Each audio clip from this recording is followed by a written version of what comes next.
Hey guys, welcome back to Twinhammer. Today we're going to be covering our latest Kitbash from the Blood and Zeal box, the Sanctifiers. We've got a new Pope, we've got some Blood and Zeal happening, and we are going to be covering how we got this Kitbash done very quickly and to the table in just a few hours using the Speed Demon painting technique, where we capture the best overall effect to get your maximum efficiency of painting so that you could get playing and win golden tickets like Thomas and I just did. So we want the maximum efficiency of looking good and the maximum time efficiency to get you onto the table. So let's take you through how we did this. We Kitbashed this team from a variety of different boxes that we had around, namely the Skaven Tide box set. We used the Redemptionists from Necromunda. We used a little bit of Escher Gang, and then we used a little bit of Novitiates and even a model from Warhammer Fantasy. Now let's take you through the models step by step, and then we'll go through how we built and we painted them quickly.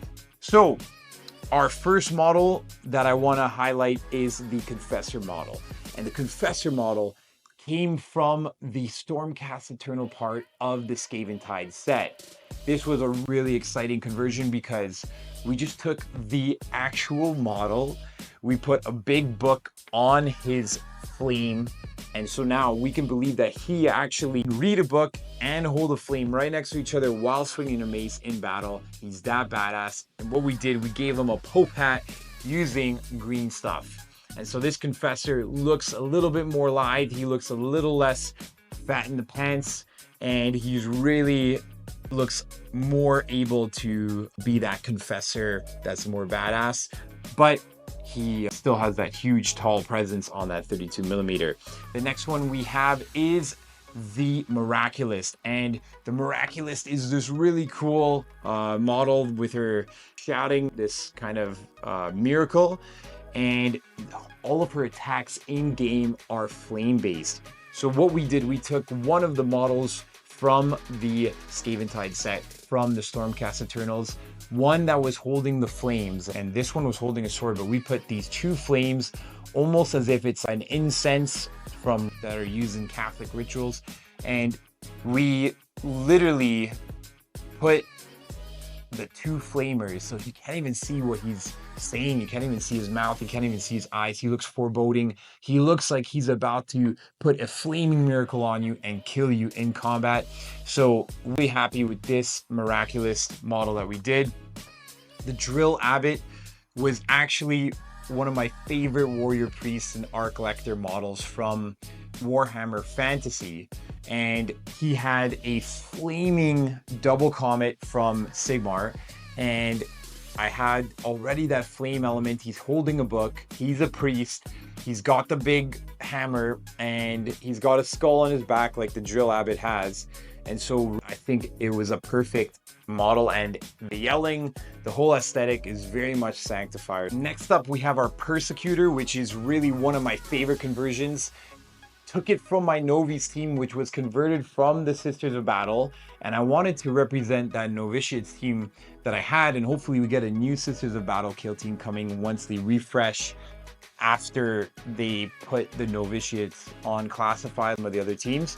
But she's got an Eviscerator chainsword, she's looking at someone, she's about to behead him, and she's got the flamer in the back, which represents the hand flamer.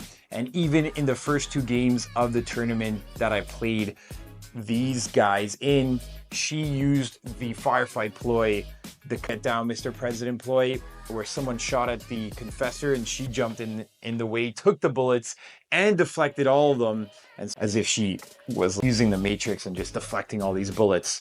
The next one we have is the Conflrator, and this I took from the dual wielding pistol operative of the Inquisition. So this was a model left over from the Inquisition set because we've also converted the Inquisitorial agents using other models. So I took the Inquisitor model, has a double hand flamer, she looks so badass, put it in this really open shootout pose because she can select 2 valid operatives in torrent 0 in the game. So really cool, and she's actually hit multiple targets every game I've played. So really great operative on the battlefield, and with the little ocular that she has, I think she ended up looking badass. And she's got her actual backpack has this double holster, so as if she takes out double holster and then she starts shooting away. Now the next ones we have are the Missionaries, and these guys assume the missionary position on the battlefield very well. Basically I took this from the Inquisitorial Agents. So this is the leader for the Inquisitorial Agents. I put a novitiate's head on her. We've got a big flame from the Redemptionists in the back, and then she's got her candle and a dove holding a parchment, and she's holding a book. So honestly, really all Sanctifier theme. She looks like a priestess, but is holding the novitiate super flamer, and she's already cooked a couple of exaction models in the tournament. Really great operatives, the Missionaries, and she came out looking better than I ever could have imagined. The next missionary is also something that is so cool. It's from the Death World veteran of the Inquisitorial Agents as well, but we've put a big flame on his back. He's holding a Melta, and I've also painted it in plasma colors as well, so I could switch between Melta and plasma in game. And then he's holding a chainsword, and from the conversion of the Inquisitorial Agents, I've got a Tyrannid head on the bottom that he's just beheaded. And I think he couldn't look more badass holding the Melta up here on his shoulder with the chainsword that's just beheaded a Tyrannid, and he's yelling and he's about to shoot somebody else. So really cool. In the game, he tanked 2 shooting actions, was alive on 1 wound, killed the operative back, moved, killed another operative the next turn, and really just captured that conversion perfectly. So really excited with how that ended up. Next, we have our Redemptionists, which were the Preacher conversions. And these 4 Preacher conversions were really cool. They're all from Redemptionists. They all have this hand axe and flamer. So they do have a chain sword and flamer. And this is a chain axe with a flamer attached to it. So these guys all look really cool. I've given them additionally hand flamers as well. And also we have one with just flames on his back with massive eviscerator chain axe as well. So all of them look exactly as the weapons profile. And I think all of them have this really amazing badass preacher zealot with hand flamers with these incredibly cool weapons. And the Redemptionists are so perfect for the Sanctifiers, especially for the preacher models. So I thought about them right away because I had the box, and then I got a few more bits from George, a good friend of ours here, and he gave me those extra bits, but I had the bodies already. We just converted them up and away we went. Then the Death Cult Assassin model, I have it posed almost exactly like the Death Cult Assassin in the box, and we've taken it from another Necromunda set, which is the Escher Gang, but these are the Escher Gang archers. So I took that pose, and she's got arrows on her back, and she's got 2 daggers in her hand. So it really looks like these daggers that she's throwing, which is her ranged weapon profile. And then she's got incredible melee combat as well. And I think that really turned out amazingly well for that conversion. And then we've got from the Sisters of Battle, they had this little Cherub as well. And so I took that, and this was part of my Inquisition as the flying tome.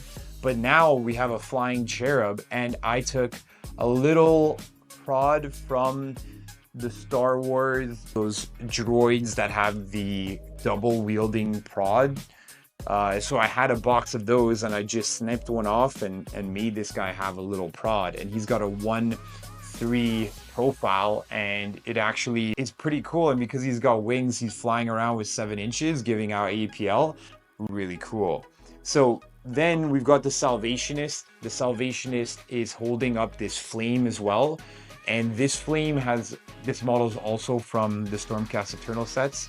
And really what the flamer banner does is it improves the saves of everyone around them. So it really I think captures that really well in the game.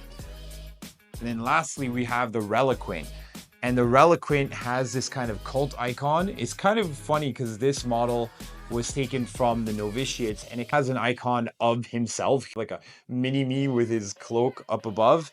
And he's got a hand flamer, but he's got the cult icon as well.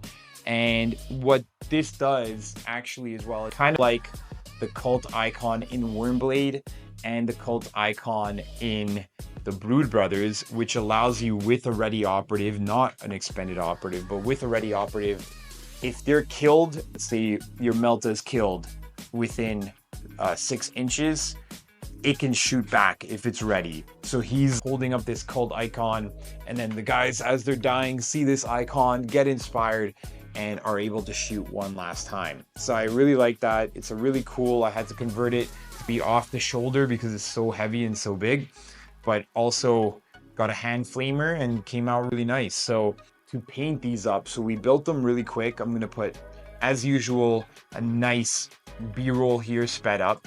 And what we did was we built them really quick. Everything was coming together. You let your creativity flow. You think about what models and pieces you have. Look at your bit box, look at different things. Thomas and I look at a lot of concepts, a lot of different models from around the GW range, and see what we have lying around and what other boxes we can use to put these together. And what we did moving forward is, again, just a black primer. We're gonna do a gray dry brush and a white dry brush, and it doesn't come out that chalky. It comes out pretty battle worn, is what I would say. This effect gives you this really non-clean, battle worn effect, grimdark, which I really like in Kill Team, and that's the effect that we want. Then we use our highlight paints that are the black light that shine in the dark, and we're going to show this team shining in the dark now too. They're shining with the power of the flame, so they look grimy, they look ready to be part of a battle, they don't look clean, which I really like. And then you can go and apply like a flesh paint and then a flesh wash. Gilliam Flesh is great wash, and then with the orange highlights and the yellow highlights, those cheap blacklight paints really go on quickly, and then they give you this really cool effect, and you don't even need to water them down either. So this allows me to paint a team in literally one night. And while everyone's struggling with the traditional method, I've done that traditional method. I actually painted the drill Abbott in the traditional method before, and he came out great. I did 4 layers of highlights, and I did a nice light pink layer on the purple, and it looks fantastic. It looks clean. But if you really want to do teams really quickly, and you need to get them painted for a tournament, and you still want to do really well in your painting scores in the tournament, this could be the technique for you. And Thomas and I have won many painting awards. Thomas, in fact, just won Best Overall using this painting award. I've got 50 points in the World Championships of Warhammer doing this. And really, this can be a really effective way to have a really good time.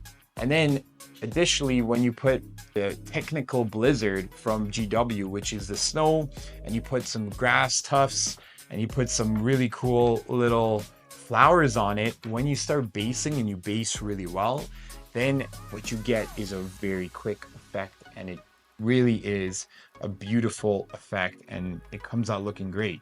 So I would implore you guys, try this technique out. Let us know what you think. It's not for everyone, but we can guarantee that it is the most efficient time and the best way to speed paint your models.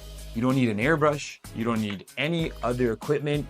You just need a spray can, one dry brush, and one paintbrush to paint your teams. Thank you so much, guys, for watching. Please like, subscribe. We have a goal to hit 500 subscribers by the end of this month. And what we want to do, guys, is really celebrate the hobby. So if you're interested in any of the other Blood and Zeal, check out this next video here on Goremongers, how we painted Kitbash and won a golden ticket with them. See you guys later.